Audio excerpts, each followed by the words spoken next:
കുറെ നാളുകൾക്ക് ശേഷമാണ് നമ്മളൊരു കീബോർഡ് ആൻഡ് മൗസ് അൺബോക്സ് ചെയ്യുന്നത്. ഇതൊരു wireless keyboard and mouse combo ആണ്. പോർട്രോണിക്സ് കീ 11 കോംബോ എന്നാണ് ഇതിന്റെ പേര്. നമ്മുടെ ഡെസ്ക്ടോപ്പ് സെറ്റപ്പ് ഒന്ന് അപ്ഗ്രേഡ് ചെയ്യുന്നതിന്റെ ഭാഗമായിട്ടാണ് ഇത് വാങ്ങിച്ചേട്ടാ. എനിക്ക് വളരെയധികം ഇഷ്ടമുള്ള ഒരു ഇന്ത്യൻ കമ്പനിയാണ് പോർട്രോണിക്സ്. മുൻപും നമ്മൾ അവരുടെ പല പ്രൊഡക്ട്സ് വാങ്ങിയിട്ടുണ്ട്. ഇതിന്റെ പാക്കേജ് നല്ല നീറ്റ് ആൻഡ് സിമ്പിൾ ആണ്. 1549 രൂപയാണ് ഇതിന്റെ വില. 1 ഇയർ വാറന്റി ഉണ്ട്. ഡോങ്കിള് മൗസിന്റെ അടിയിലാണ് കേട്ടോ. ആദ്യം നമുക്ക് ഡിസൈനിലേക്ക് പോകാം. ഇതൊരു ഫുൾ സൈസ് കീബോർഡ് ആണ്. എക്സ്ട്രാ ലാർജ് കീസ് ആണ്. ഡെഡിക്കേറ്റഡ് നമ്പർ പാഡ് സെക്ഷൻ ഉള്ളതുകൊണ്ട് തന്നെ അതൊരു ഉപകാരമാണ്. എനിക്ക് ഇങ്ങനെയുള്ള കീബോർഡാണ് ഇഷ്ടം. വലിയ കീസ് ആണ്. പിന്നെ ഇതിന്റെ ഹൈലൈറ്റ് എന്ന് പറഞ്ഞു കഴിഞ്ഞാൽ ഒരു ലൈറ്റ് ഗ്രീൻ ടു ടീൽ കളറിലേക്കുള്ള ഒരു ഗ്രേഡിയന്റ് ആണ്. ഇത് പെയിന്റ് ആണ്, പക്ഷെ നല്ല ക്വാളിറ്റി ഉള്ള പെയിന്റിംഗ് ആണ്. അത്ര പെട്ടെന്നൊന്നും മാഞ്ഞു പോകുന്ന ടൈപ്പ് ഒന്നും അല്ല. പിന്നെ കീബോർഡിന്റെ സൈഡിലായിട്ട് ഒരു USB Type-C പോർട്ട് ഉണ്ട്. നമ്മുടെ ഡിവൈസ് എല്ലാം ഇപ്പോൾ USB Type-C ആണല്ലോ. അതുകൊണ്ട് കീബോർഡും സെയിം ടൈപ്പ് ചാർജിംഗ് പോർട്ട് കൊടുത്തത് വളരെ നന്നായി. തൊട്ടടുത്ത് നമ്മുടെ കീബോർഡ് ഓൺ ചെയ്യാനുള്ള ഒരു സ്വിച്ചും കാണാം. പിന്നെ മുകളിൽ നമ്പർ പാഡിന്റെ മുകളിലായിട്ട് ഇവിടെ ഒരു സ്വിച്ച് ഉണ്ട്.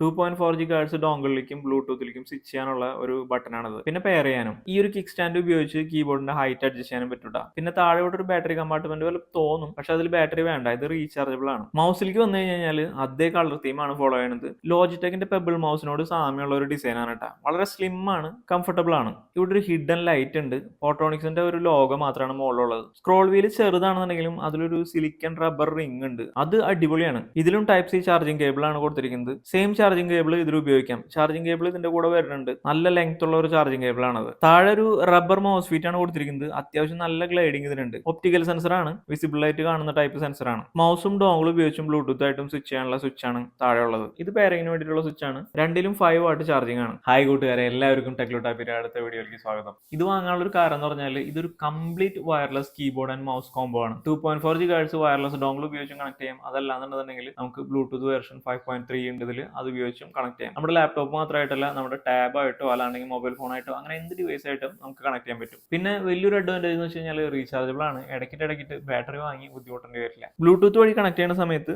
മൗസും കീബോർഡും സെപ്പറേറ്റ് ആയിട്ട് കണക്ട് ചെയ്യണം. കണക്ട് ചെയ്യാനായിട്ട് ഈസിയാണ്. ഡോങ്കിൾ വെച്ചാണ് കണക്ട് ചെയ്യുന്നുണ്ടെങ്കിൽ ഡോങ്കിൾ ലാപ്ടോപ്പിൽ കണക്ട് ചെയ്യുക. ശ്രദ്ധിക്കേണ്ട കാര്യം USB Type-A ഡോങ്കിൾ ആണ്. ലാപ്ടോപ്പിൽ Type-C പോർട്ട് മാത്രം ഉള്ളതെന്നുണ്ടെങ്കിൽ അഡാപ്റ്റർ വേണ്ടി വരും. അതിനുശേഷം കീബോർഡ് ആണ് ആക്കുക. മുകളിലുള്ള ഈ ബട്ടൺ പ്രസ് ചെയ്ത് ഇവിടെ ഗ്രീൻ കളർ കാണിക്കും. ഗ്രീൻ കളർ 2.4 GHz ഉള്ളതാണ്. ബ്ലൂടൂത്ത് ആണെന്നുണ്ടെങ്കിൽ ബ്ലൂ കളർ ആയിരിക്കും. ഡോങ്കിൾ വെച്ച് കണക്ട് ചെയ്യുമ്പോൾ പെയറിങ്ങിന്റെ ആവശ്യമില്ല. മൗസിലും സെയിം ആണ്. താഴെ ഈ ഒരു സ്വിച്ച് ഓഫ് ആയിരിക്കും. അത് ഈ ഡോങ്കിളിന്റെ സിമ്പിളിലേക്ക് മാറ്റിയിടുക. അപ്പോൾ ഇവിടെ ഒരു ഹിഡൻ ഗ്രീൻ ലൈറ്റ് ഉണ്ട്. അത് ബ്ലിങ്ക് ആവും. അത്രേ ഉള്ളൂ, കണക്ട് ആയി. ഇനി ബ്ലൂടൂത്ത് വഴി കണക്ട് ചെയ്യുമ്പോൾ രണ്ടും സെപ്പറേറ്റ് ആയിട്ട് തന്നെ പെയർ ചെയ്യണം. കീബോർഡ് ഓൺ ആക്കുക. ഈ ഒരു ബട്ടൺ പ്രസ് ആൻഡ് ഹോൾഡ് ചെയ്ത് കഴിഞ്ഞാൽ ബ്ലൂ ലൈറ്റ് ബ്ലിങ്ക് ആവും. നമ്മുടെ ഡിവൈസ് കമ്പ്യൂട്ടർ ആയാലും ടാബ് ആയാലും മൊബൈൽ ആയാലും അതിൽ ബ്ലൂടൂത്ത് ഓൺ ആക്കി വെക്കുക. പെയറിംഗ് റിക്വസ്റ്റ് വരും. ആക്സെപ്റ്റ് ചെയ്ത് കഴിഞ്ഞാൽ കണക്ട് ആവും. മൗസിൽ താഴെ ഈ ബട്ടൺ BL എന്നുള്ളതിലേക്ക് ആക്കി വെക്കുക. എന്നിട്ട് ഈ റെഡ് ബട്ടൺ പ്രസ് ചെയ്ത് കഴിഞ്ഞാൽ പ്രസ് ചെയ്ത് ഹോൾഡ് ചെയ്യണം. അപ്പൊ ബ്ലൂ ലൈറ്റ് ബ്ലിങ്ക് ആവും. ഏത് ഡിവൈസിലാണോ പെയർ ചെയ്യേണ്ടത് അവിടെ ബ്ലൂടൂത്ത് ഓൺ ആക്കി വെക്കുക. പെയറിംഗ് റിക്വസ്റ്റ് വരും. ആക്സെപ്റ്റ് ചെയ്യുക. പെയർ ആയി. സംഭവം ഈസിയാണ്. ഒരു ഹെഡ്ഫോൺ കണക്ട് ചെയ്യണം അത്ര ഈസി ആയിട്ട് നമുക്കിത് പെയർ ചെയ്യാൻ പറ്റും. ഇനി ഇത് ഉപയോഗിച്ചിട്ട് എങ്ങനെയുണ്ടെന്ന് വെച്ച് കഴിഞ്ഞാൽ എനിക്ക് ഇഷ്ടപ്പെട്ടു. കാരണം അതൊരു നല്ല കീബോർഡ് ആൻഡ് മൗസ് ആണ്. നമുക്ക് ഏതൊരു എൻവയോൺമെന്റിലും ഈസി ആയിട്ട് ഉപയോഗിക്കാൻ പറ്റിയ ഒരു സംഭവമാണ്. അത്യാവശ്യം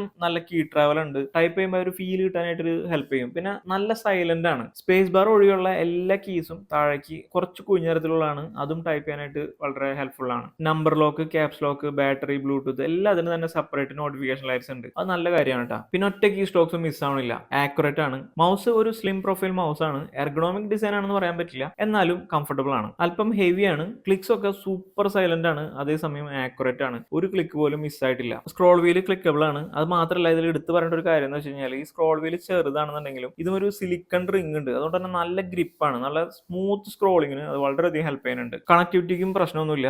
ഒപ്റ്റിക്കൽ സെൻസർ ആണ്, ലേസർ അല്ല. നല്ല ആക്യുറസി ഉണ്ട്. DPI ചേഞ്ച് ചെയ്യാൻ പറ്റില്ല, പക്ഷെ അതൊരു വലിയ പ്രശ്നമല്ല. നമ്മളൊരു ഹാർഡ് കോർ ഗെയിമിങ്ങിന് ഒഴികെ എന്തിനാണെന്നുണ്ടെങ്കിലും ഇത് ഈസി ആയിട്ട് ഉപയോഗിക്കാം. പിന്നെ ഇതിന്റെ മൗസിന്റെ ഫീറ്റ് റബ്ബർ മൗസ് ഫീറ്റ് എന്നാണ് പറയുന്നുണ്ടെങ്കിലും അത്യാവശ്യം നല്ല ഗ്ലൈഡിംഗ് ഉള്ള ഒരു മൗസ് ഫീറ്റ് ആണ്. ഒരു 1500 രൂപയ്ക്കൊക്കെ തീർച്ചയായിട്ടും വർത്ത് ആയിട്ടുള്ള ഒരു കോംബോ ആണ് ഇട്ടത്. 1500 രൂപ റേഞ്ചിലൊക്കെ 2.4 GHz അതുപോലെ തന്നെ ബ്ലൂടൂത്ത് കണക്ടിവിറ്റി ഉള്ള കീബോർഡ് ആൻഡ് മൗസ് കോംബോ കിട്ടാനായിട്ട് പ്രയാസമാണ്. അതും ഇതിന്റെ ഒരു പെർഫോമൻസും വെച്ച് കമ്പയർ ചെയ്യുമ്പോൾ ഇതൊരു നല്ലൊരു ഓപ്ഷനാണ്. സൈലന്റ് ക്ലിക്സ് ആണെന്നുള്ളത് വലിയൊരു അഡ്വാൻറ്റേജ് ആണ്. പിന്നെ നമ്മുടെ മൊബൈൽ ഡിവൈസസ് ആയിട്ടും ടാബ് ആയിട്ടും ലാപ്ടോപ്പ് ആയിട്ടും ഡെസ്ക്ടോപ്പ് ആയിട്ടും ഒക്കെ ഈസി ആയിട്ട് കണക്ട് ചെയ്യാൻ പറ്റും. വാങ്ങുന്നവർ ഒരു കാര്യം ശ്രദ്ധിക്കണം, ഇതൊരു നോർമൽ അല്ലാന്നുണ്ടെങ്കിൽ ഓഫീസ് യൂസിന് വേണ്ടിയിട്ടുള്ള ഒരു കീബോർഡ് ആൻഡ് മൗസ് കോംബോ ആണ്. ഡെഡിക്കേറ്റഡ് ആയിട്ട് ഗെയിമിങ്ങിന് വേണ്ടിയിട്ടുള്ളതല്ല. പക്ഷെ ഒരു നോർമൽ ഗെയിമിങ്ങിനൊക്കെ ഇത് ഉപയോഗിക്കാം. സംഭവം അടിപൊളിയാണ്. ഞാൻ തീർച്ചയായിട്ടും റെക്കമെൻഡ് ചെയ്യും. ഈ ഒരു പ്രോഡക്റ്റ് വാങ്ങണമെന്നുണ്ടെങ്കിൽ ഇതിന്റെ ലിങ്ക് ഞാൻ താഴെ ഡിസ്ക്രിപ്ഷൻ ബോക്സിൽ കൊടുക്കും. അപ്പോൾ അടുത്ത വീഡിയോയിൽ വീണ്ടും കാണുന്നതായിരിക്കും.